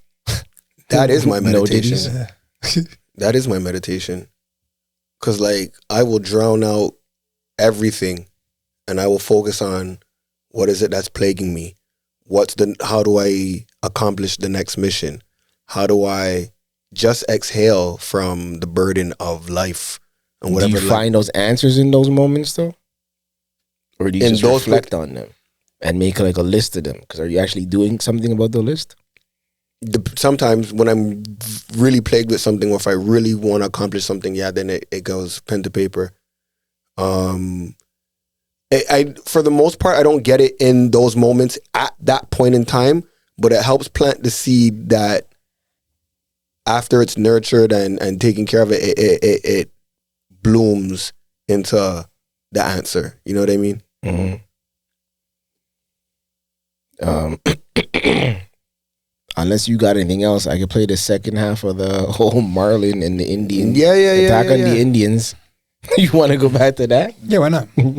Hadouken! Damn it. I wish I could see like a visual to it, but whatever. I mean, not you could pull it up. I don't know. You have to send it. You need the visuals? I'll send it. It holds a little bit more weight for me. I'm going to beat you to the punch. It's about allow. Culture was the popular culture in Toronto. And I just decided to cringily make fake Again, skits, it's the cringily. by the way. Not even real street interviews. Fake skits. To then make fun of Punjabi MC. Make fun of Arjun Rampal. Let's get real deep. Let's go one of the GOATs. Because I used to watch Omni 2. I used to watch Bollywood movies on Sundays. Arjun Rampal's the man. That's their guy. Can we pause this for half a second? Just because it's the man in the room, I'd not... Would that be okay? Is he wearing mascara? Thank you! Not to mention the race I'm telling you, that's exactly what's on my mind. Telepathy. Telepathy. Like, is it the eyeliner or something? Every time I see this guy. Why are we acting like Indian people and black people have a great relationship in this city? Talk about it. It may be great on your side, but from our standpoint, we get called nigger. We get followed in stores unjustly. We get pointed out in places where we shouldn't be pointed out. And we get talked about very disparagingly. Not to mention, we're not even allowed to your homes as kids. Ooh. Every time I see this guy, I think he's wearing eyeliner, bro. Indian friends over the course of my life. I hold nothing against them. The house is full right now, you know? I hold nothing against them, but I was not allowed at their homes. Yeah. I was allowed at my Filipino friends' homes, my Somali friends' homes, my Spanish friends' homes. I wasn't allowed it. So he doesn't consider Somalian people black? No matter what, no matter how good of a person Some I people was, don't. it didn't really Yeah, I matter. know. So say that. And I understand, obviously, that's not across the board. There's exceptions to every rule, but we're not going to act like we're just living in some fairy tale land. I get it. We're in Canada, multicultural, whoop, whoop, whoop. That doesn't mean shit to me. Treat people's culture with respect. You guys talk like you're from Toronto, talk like you're from Toronto. Nobody's telling you not to do that. But you're not going to mock my culture and think I won't say something. That's crazy. It's that simple. You literally said out your mouth that it's meant to be cringe. Why would I make your culture cringe? Ooh. If I'm not your culture? Ooh. Make it make sense. How does that make sense to you guys? I want you guys to think of maybe your blind spots. Because I think you guys have racial blind spots. You're not seeing it. You guys being very polite with it, too. No, because this was a respectful conversation. I'm not getting at these guys. And obviously, they're not. You can hear it in them. These are guys who are authentically Toronto. You can hear it how they speak. This is authentically how they speak. They're not going, tutu is my word, Gerbert. Like, what the fuck are we talking about? Yeah. The sentence doesn't even make sense. And I'm supposed to be just, no, I'm done. I'm not addressing this anymore. You guys have fun, man. Do your thing. You guys want to bastardize the city? Guess what will come with it? No respect. And you'll see in the long run. I don't gotta say shit, to be honest. So the whole point of it is what? Like brown people are speaking with a Toronto accent or mocking it? I don't know if you can put up the original shit. Like, bro, I don't... Because like, you got to unpack the entire thing, to be honest. Didn't see the original. I just saw this. How long is it? Find this shit. That? Like whatever the original is. I didn't see the original. I don't There's know. a couple of clips floating around. I'll see if I can get them real quick. All right. You know what's funny? I thought like when you first played it that he was the brown guy. So I didn't really understand the context of what you were saying. I thought the brown guy was saying, "Oh, we're not allowed in black people's house." This is. I knew what was going on, but when I saw this guy put in the group, to me it was like, oh, I guess this gets popping up in everybody's algorithms. I didn't even know it was like that. It's not in my algorithm. There's another clip I'm gonna try to find. Oh, that guy. Okay, yeah. Oh yeah, 100%, 100. But in a sense of, because our interviews and so Gutsy's playing it good. One point I think we got over 100 million views monthly. Just let it play. The US people started tapping with the Toronto saying, what the fuck, Toronto accent, this and that. So I feel like we obviously made it more popular, but it was always a thing. Let's take some shit. Yo, two's my word, broski. Someone's gonna catch a death off. Someone's gonna catch a death off. It was not a thing that came out of nowhere. We just highlighted the beauty behind our culture. Like, yo, and obviously the exaggeration, but yeah, we definitely made it a lot more popular. And these are brown youths. These are not black kids. These are brown youths. They heard. So then that's when Marlon then went on their show. They don't talk like that at home. Yo, Wagwan fam. Yo, today we're gonna be learning Toronto slangs 1-on-1 fam. It's a costume for them. So that's also what pissed me off. It's a costume for them. I never made the video. Who is you guys, Marlon? Or whatever, Marlon Palmer. Oh, that's Unc fam. That guy's a fucking dinosaur. You cannot know who I am if you're not serious about this. This is a play tape for you. How can you be a content creator in Toronto and not know who I am? I'm rocking out a wet bar on Thursday. The ego. I don't know what the fuck it is, bro. What are you even talking about? And you know what did not make sense to me at all? What did it have to do with race? What did it have to do with race? We grew up in Scarborough. Scarborough's a melting pot of everybody. What the fuck does that have to do with race? You're embarrassing the city here. That's what I use my black. Using black culture to embarrass the city and you're not even black? Yo, we're not 2010 anymore, please. Shout out to Vero Sounds for putting that collective together. Yeah, shout out. Can I say my fair share of this? Yeah. Fine, man, get to it. Yeah. All right. First of all, Marlon, he was moving in 2010? Maybe even a little bit before. I was in kindergarten in 2010. Jeez. So I don't know. So it's not really my fault. It's a good perspective. So shout out to him for even putting the city on for real. But how could you not know who I am? That energy. That's why I didn't like. That's when the ego come out. I don't know a lot of people though. I grew up in Scarborough, born and raised. You know what I'm trying to say? I'm from Scarborough.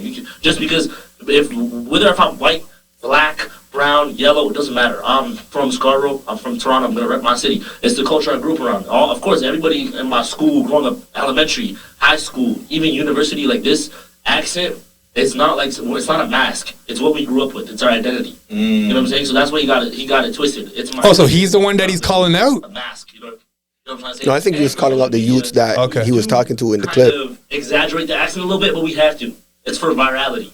That's what, it's like acting. Oh, he's really breaking it down. You don't want to be plain because then it's not going to be viral. But we have to bring something. We have to put the city on the map. You know what I'm saying? Fuck the states. They've been content creation. When you think of content creation, you think LA, Miami. Nah, we're gonna flip the script. Toronto's up there now. Now when you think of it, there's hella content creators from the city. All the rise has been Marlon's time. It was probably just him, or I don't know, and then a couple rappers. Of course, the music industry has been a lot longer.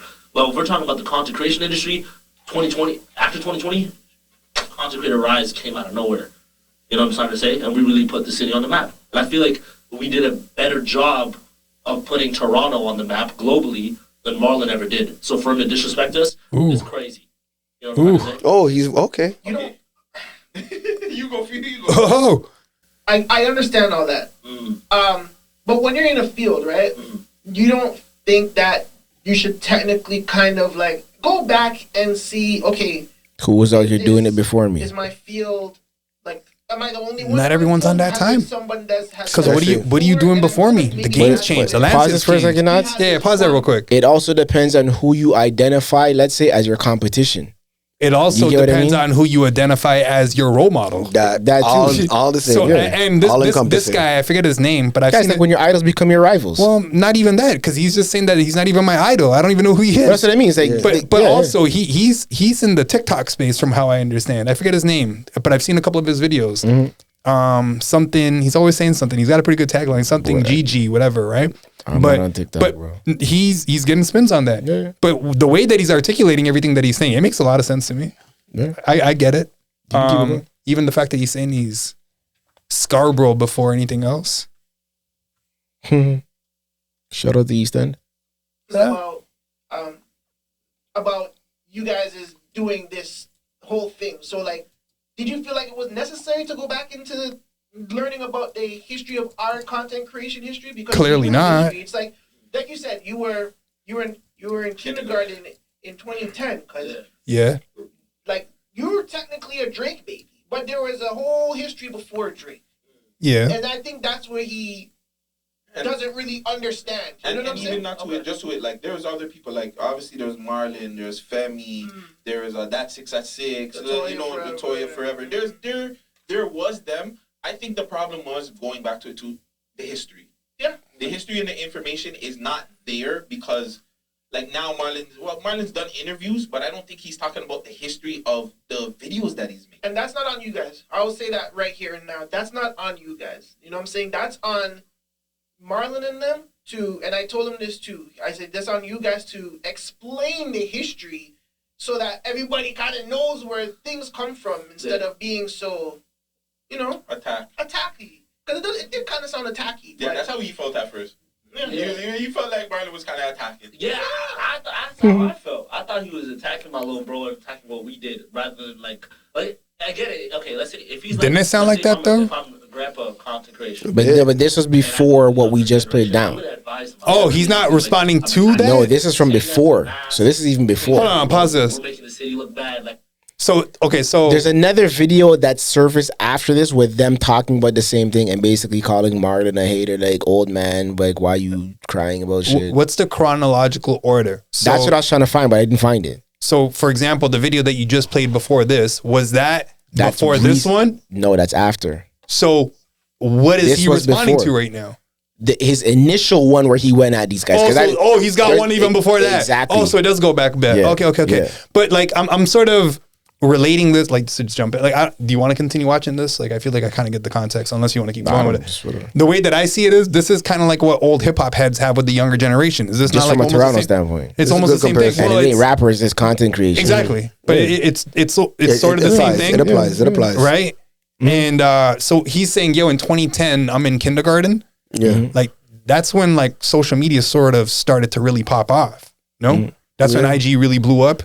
The first iPhone came out when? Like 2007, 2006? The furthest I can go back with, like, Instagram, because I remember my girlfriend at the time posted me on Instagram. That's like 09 type shit. Something like that, right? So if he's in kindergarten then, and so-and-so's already somebody then, I don't know. I don't, like, maybe that's not the guy that I want to go back and follow. Maybe I want to go follow someone or look up someone that's even, I don't know, whatever. But I mean, it's interesting.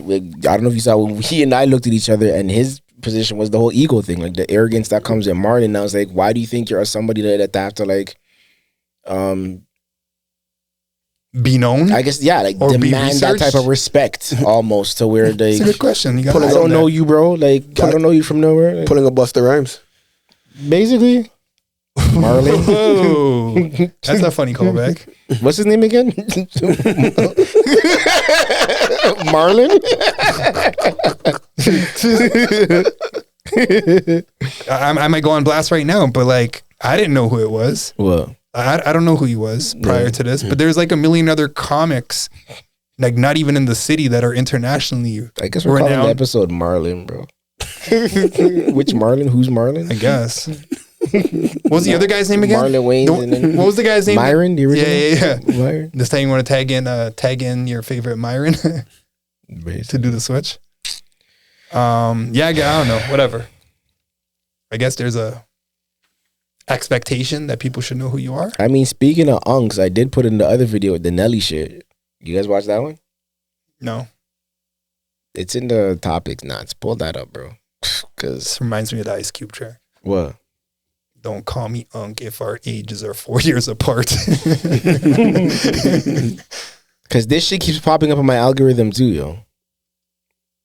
These type of videos. You see some of these sometimes where they don't know anybody's name. Bruh, they don't know who these guys are. But isn't this applicable to what we're talking about right now? Exactly. And these guys are these are diamond selling artists. I know, it's nuts. That's nuts. It's really not though, because I can relate to that. There's so many artists that I have no idea who they are. But diamond, like to go diamond. Yeah, but if you don't even listen to hip hop, what does it matter? It's not. It's just. But even the time, the era. That's how fast this stuff moves. 100%. You know, popular. There is like there are artists right now that are in their generation demo. That we have no idea who they are, but they're the biggest thing on the road, yo. Yeah, 100%. They could drop a song right now and it's tearing up their algorithm. And in the celebrity, he one of them dudes who used to wear the backward jeans. I don't know who that is. And in the celebrity, he's wearing red. He's probably not affiliated. It's not Bow Wow, even though it looks like him. What? And in the celebrity. What? Nah, now you're being stupid. But you see now, like, but look, he like look at that demographic. Check this out. But it's you want to pause it? Yeah, pause it. Like, we've got the, like so. When I went for that walk, I'm in Marcy, walking around. Nah, it's your headphones, bro. And there were some kids that are playing basketball there, and I'm like, "Yo, like, was it in Marcy or was it in Queens? Anyway, one of the two of those places. Where I'm walking around, some people are playing basketball, and I'm like, "Yo, did you guys know who used to live here or where he was or whatever?" Like, I'm talking about Jay or Nas, I don't remember, right? They didn't even know who he was. They and that's crazy because you're right there, and I think it's applicable. They're black, like it's not like they're like Jewish or something. And then I was just shocked, like I thought they were messing with me, kind of thing. And I'm like, that no, I didn't know he's from here, like whatever. So it's like there's levels to it, and some people are just not in that. Lack of words, algorithm. Like algorithm, they just don't know. Does that ever make you wonder? You doing this now? Yeah. Do you think we're just stuck in a generational algorithm, and how do we appeal to a younger audience to then get into their demo? It would be content. If I'm saying something that's relatable to someone that's younger than me, and I'm talking about it consistently enough for them to want to hear it, and there's value in it, then yes, I can see them wanting to listen. But if I'm watching these videos of people not knowing other people and then commentating on it, I don't really think the younger generation gives a fuck, like, or anyone older for that matter. Do you get what I'm saying? Yeah, but I don't know. Is this with what you're doing now, though? I don't think it's consistent enough for the younger. I don't think the younger generation's my target audience. Do you think there's enough of an audience at, like, I guess 40 up, 35 up? Like, what would you say your demo is? Yeah. You think the audience is still large enough for you to capture a portion of it? Of course. Right. Yeah. Of course. It's just when you think about it in that way, because like a lot of these guys, going back to the whole 50 Cent, the Jaws, we've been familiar with these guys from the 2000s. Diddy going back into the 90s. 90s, yeah. Drake's been on this run since 2010, but like, yo, we've been following these people for a long time. Are we just captured in their story? You know what I mean? As to why we've been following it this long, from artist as a rapper, now to podcaster, to whatever. The story. Whatever fashion run they went on, whatever movies they did. The story. Still just following their timeline. The story and Victor Newman shit. The story and the brand has lasted long enough and been intriguing enough and has evolved enough, and we've stayed consistent with it to some extent. But it's only people. But how many younger people are you garnering at the same time? But I'm going to answer that right now. It could still just be that same audience that you're always attached to. That depends on how intentional you were to do that and how much you diversified. So if 50 Cent right now was still just putting out rap albums, I don't think he has the same pull with the younger generation or anybody for that matter. No. Example, look at all the rappers that no longer exist. Like, all right, so now you're into movies, so you stayed relevant. You're on social media when it popped off, so you're relevant. Look at how many people that didn't want to get on social media because they didn't want to be known, or they had that street image that they didn't want to get out of or grow out of. And now everyone's jumping on the bandwagon like 30 minutes late. Real bad man. Yeah, I hear you. I don't think 50 is intending to attract the younger crowd. 100% he is. I think he's just doing it organically. Because 50 spoke about it when they were shifting him out of the music industry after that third album. He recognized that, all right, cool. The music that I was making for was high schoolers then. Now they're late in college. Getting married and starting to get married, right? Yeah. So what are they doing? They're not clubbing anymore. They're home with their kids. Basically. So I'm just going to make movies. I'm going to make TV shows for them. You're saying that in the realm of one income stream or one of his ways of being able to reach out to them. How many younger artists is he still in touch with or that he still puts on? How often is he still like relevant in young people's, I guess, I don't want to keep saying algorithms because it just sounds kind of lame. Like things that they would do. Like he's still in the club. Interest. That's probably a better way to put it. In some way, he still has enough of an appeal to them where they're willing to tune in and listen, or even just have his name out enough. Like even the concept of trolling, like that's still getting him a lot of attention from young people just to hear the next thing that he's saying about so and so. And even that's just his character, him being a comedian. And kids live on the internet, so it's just like, all right, cool, I'm gonna follow this dude. But here's the intentional part, right? And I'm gonna go back to his book on this one because he was telling everybody on G Unit to get onto Instagram when it started to become a thing. Specifically Lloyd Banks at the time. And he's like, yo, you got to figure out other ways for your fans to identify with you and know what your interests are. So it was intentional because some of the stuff that he went on to do, they related to it or they thought it was cool or they thought it was funny. So they wanted to follow him or, see what else he's up to. So he was able to broaden his fan base. So it wasn't just music anymore. It was everything else. And then he just continued to diversify. Whereas a lot of other people didn't do that same thing. Yeah, but then look at somebody like Jay who still don't have no Instagram social media presence. But the second he drops an album, everybody's going for it. The second he does anything, everybody's still paying attention. It's a completely different lane though. He's still connected in a sense of sports. LeBron James is a big one for him too. Comedy's a big one. All these athletes under his banner. Yeah, but he's like a lot of these guys are dependent on social media where Jay don't need it. He don't need it. Yeah, he doesn't need it. But like how many J's are there? And that to me is what makes him like such an alpha as opposed to Nas, who you'll still see on some of these platforms doing shit. I think everyone's strategic plan is different too.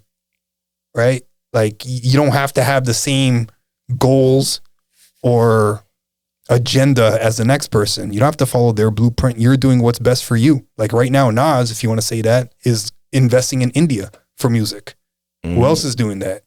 And then in Mass Appeal, he's investing in the older people to put out albums again. Whereas a lot of these guys are investing in the younger people. So it's like, it depends on what your business plan is. Every company's got a different sort of agenda too, right? Like right now, Netflix and Paramount were putting in a bid, but Apple never put in a bid. You know what I mean? Yeah, Amazon never put in a bid.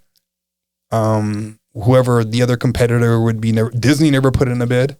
They got their own agenda with something else, right? But sometimes it's not even agenda. Sometimes they don't got the capital. Sure.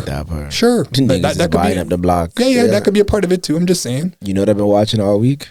The Wire. Yeah. Back on it, bro. Sometimes it's when you got to refocus. I'm telling you. That's one of those ones I'll just go back to. It's just classic, man. Yeah. Classic. What else we got, yo? Straight to some music and get out of here, maybe? I'm good with that. Nice and early. You got a scammer or no? I always got a scammer. Well, let me do Everyone's a scammer. It's not hard to find a fucking scammer. Let me do my music pick. I almost feel like saying Eventbrite's a scammer. These guys shut down my account after that event, yo. I don't even know what that's about. My money's jammed up. This is interesting. What happened? I have no idea. It's closed. I'm trying to log into my account. My account's closed. Wow. Yeah. I was like, you never did no bullshit. Hit the music. You never fucked up somewhere? Like nothing. I have no idea what happened, yo. Like quite literally, like the event was last Sunday. I'm trying to log in on a Tuesday, Wednesday. I can't get in. And they're like, it doesn't exist. Even their customer service is trash too. Yeah, right. Yeah, it's been bad, yo. This has been going on for since then, pretty much. I don't even know how to shift direction. I was gonna say that's wild, bro. Yeah, it is. All my stats, all my data, like all that's there. Like it's important to me. Fuck.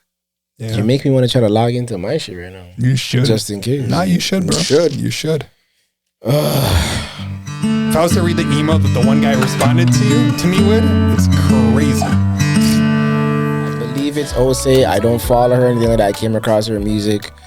I put some respect on it, so she was my artist for the week. But any one of those versions, the acoustic's the one that's been hitting for me because that's just been my vibe all week. So, but before we get into that, just because you said all that, it reminded me of a point that I wanted to make earlier. With the fact that Netflix has bought out Warner Brothers now, right? Going back to that, which is huge. 82.7 billion.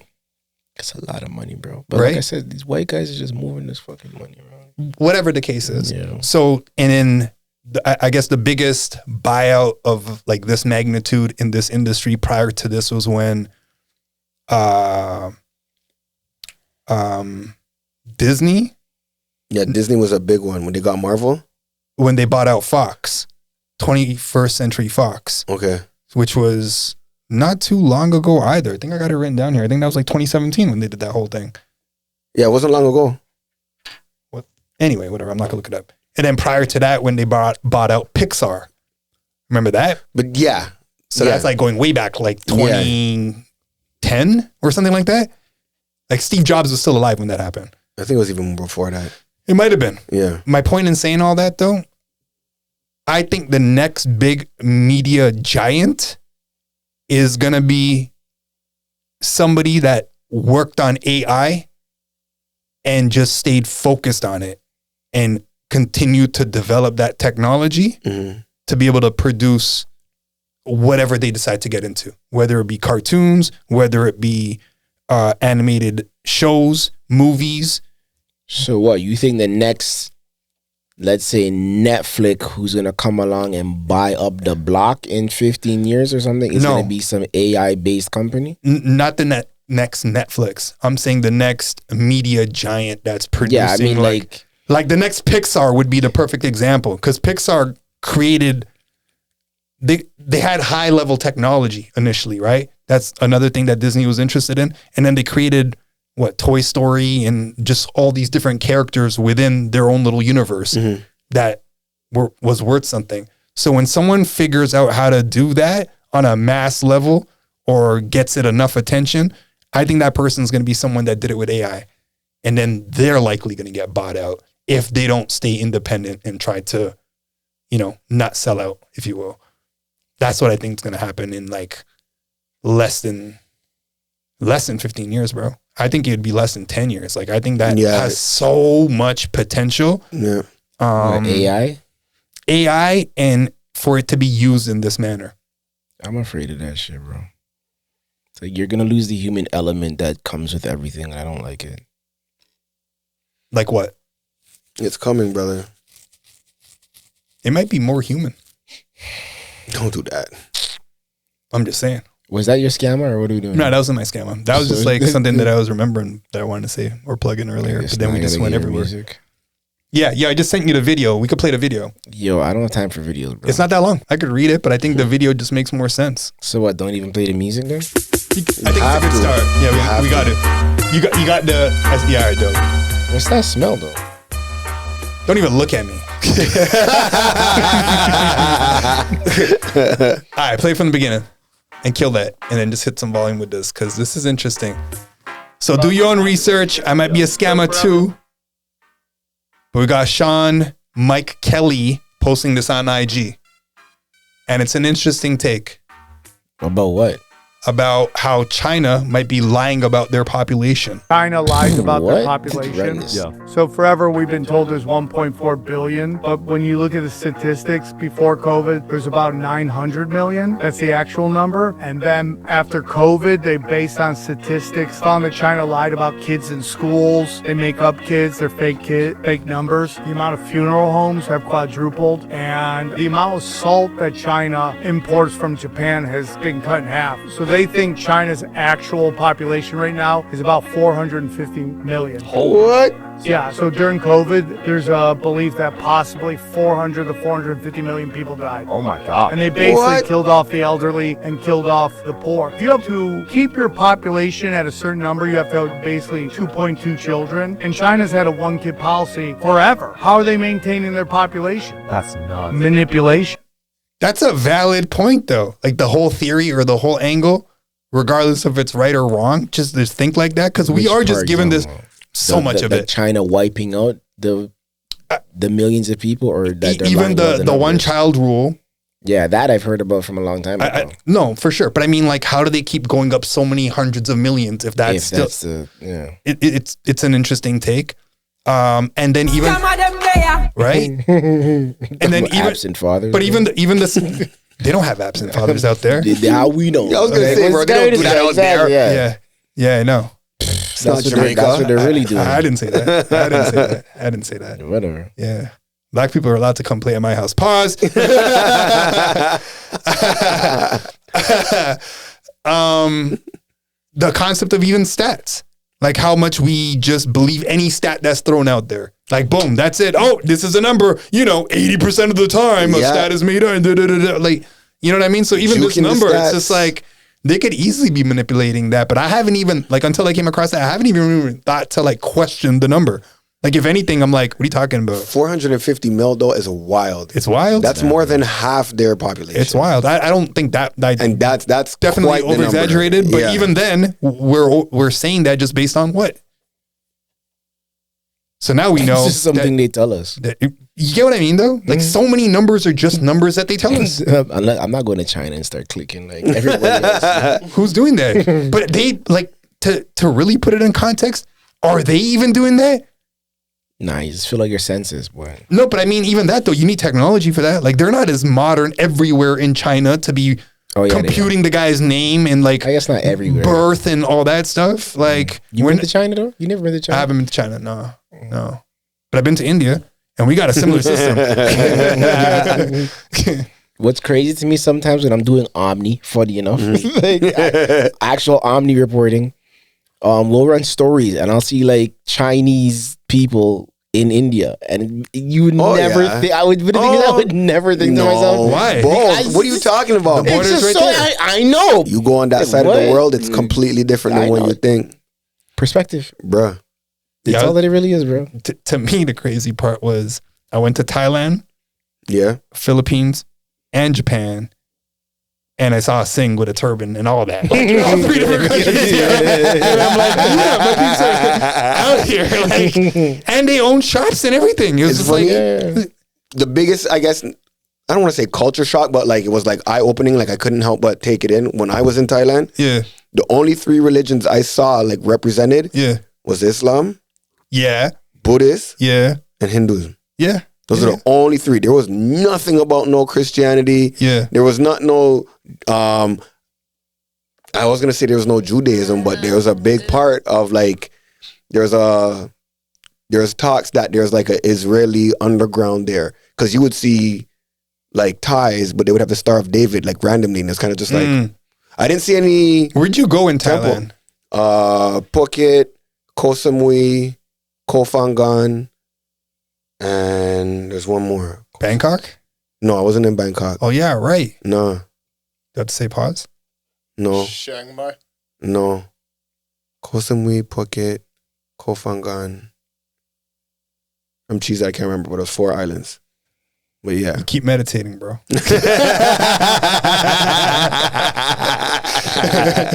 Zing. Yeah, that was good. I went to, the reason I was asking, so I went to Bangkok and I went to an island called Krabi, right? Okay. And when you said Islam or Muslims, I was talking to like a local guy there, and he told me that it not just became a religion there, but it became more populated there with Islamic people. So I was just like, I was trying to figure out if, like, when you said it right away, I was like, oh, okay, so maybe, I don't know, it was already popular somewhere else. Well, I saw mosques. Like, that's the thing. Like I saw it represented in the people, but also the institutions. Yeah. Like the brick and mortar institutions. Like I saw it. Yeah. And I saw the symbolism. Like I saw the moon and the star. I saw the Om. I saw I never saw the Buddha Om out there, but that's interesting. Yeah. Yeah, no, bro. Buddha was everywhere. I saw, and then I also saw Hindu gods, like represented, like like, you know what I mean?